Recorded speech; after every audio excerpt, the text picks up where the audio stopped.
In this video, we'll discuss about respect and appreciate life. People who are able to find happiness in small things are those who live a happy life. For others, it's easy to forget what they have since they're so busy looking for what they don't have. It's funny how the mind works, thinking that what you could have will be more valuable than what you do have. But just how do you measure this happiness? There are people who have a lot of money but aren't happy, and then there are those who have no money but are happy. This difference exists because of their state of mind. Those who appreciate life find happiness no matter what. While happiness itself can mean a lot of different things for different people, those who are the happiest may not necessarily have the best of everything, but they do make the best of everything. If your happiness is associated only with achieving certain goals, such as a nice car or a good job, then rest assured that the search for happiness will be a lifelong pursuit. This is because once you get these goals, you look forward to meeting more goals, which will make you happier, and so on. In other words, your happiness is always placed somewhere in the future, but never in the present. On the contrary, happy people are always happy in the present. Their happiness is right here and now with who they are and what they're doing. They learn to appreciate life as it is, and don't give a thought to how great things will be in the future. If you want to lead a happier life, try including these Zen habits to appreciate life better. Learn to let go. This may sound difficult to do, but learning to let go can release you from a lot of worries. At times, you stick on to things that don't matter. You feel that if you let go, you won't be able to survive. In essence, it's an attempt to hold on to meaningless issues for more meaningful ones. When letting go, you need to realize that walking away from certain situations is a step forward.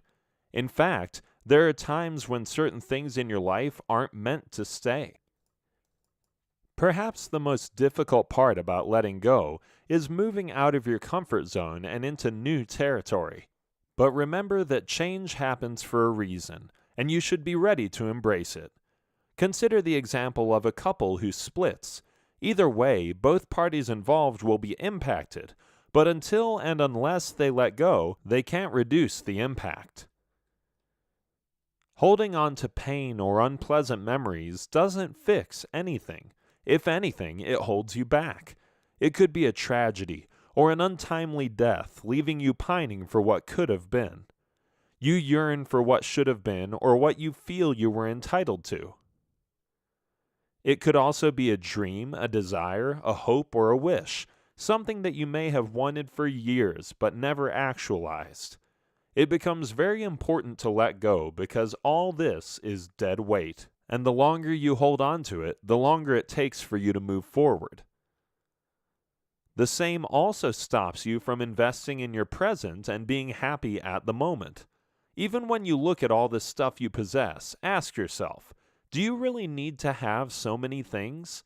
That shirt you stopped wearing ages ago still hangs in your closet.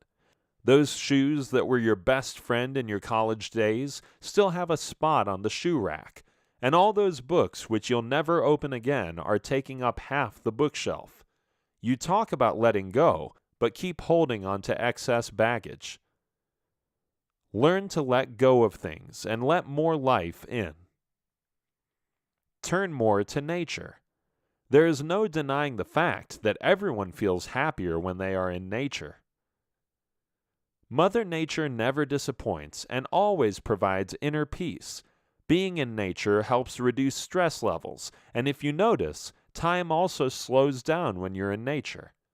The sense of urgency and rush that you experience in your daily life seems to come to a standstill when you turn to nature. Instead, it's replaced by a healthier pace of life. Things in nature happen according to their natural rhythm, instead of being dictated by clock time. When you spend more time in nature, you stop to enjoy the scenery and learn to appreciate more. You learn to breathe slowly and relax and get relief from the daily grind. It is possibly one of the best ways to add more Zen into your life. When you cut yourself off from nature, you get assimilated by the drive to be as comfortable as possible, to make your life as pleasurable as possible, and to resist as much hardship as you can. But the truth is that you can never be pleased or comfortable all the time, and you certainly can't always be in control. Staying in touch with nature brings you back to reality. So many things in nature are beyond your control, such as the rising and setting sun. You can't control when it rains or when the temperature gets too high. You learn to accept these elements as they are, which is a lesson in humility. It makes you realize how little control you really have. You accept this reality and learn to be happy in your given situation. Happiness is closer than you think. To conclude, the quest for happiness doesn't have to be an impossible task. It's right there for you to behold, if you choose to do so. Contrary to popular opinion, which looks for happiness in nicer things, you can find happiness in the simplest of things. Have a productive day, go out for a walk in nature, or listen to a beautiful song. Notice how all these unspectacular things can make you happy. All you need to do is connect with happiness, and it'll be right there for you. Happiness isn't something that you can get from external things, but comes from within you. It is also not something that happens to you, but something that you make happen. And remember that you'll never find happiness if you keep looking in the wrong places. To look for happiness outside yourself stops you from being yourself.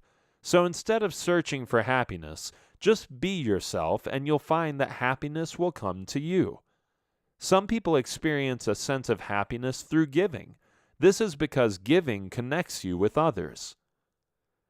So if that's where you feel happy, then give away generously.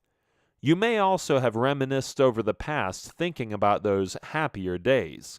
But if you think hard enough and try to remember, were you happy at the time that you now consider to be a happier time? You'll probably realize that you never took note of your happiness as you experienced it. This is because in your mind, happiness is something that lives in the memory rather than something you consciously experience. To associate happiness with either the past or the future leaves no room for it in the present. This is what you have to change. Focus on gratitude and count your blessings so you can learn to be happy in the moment.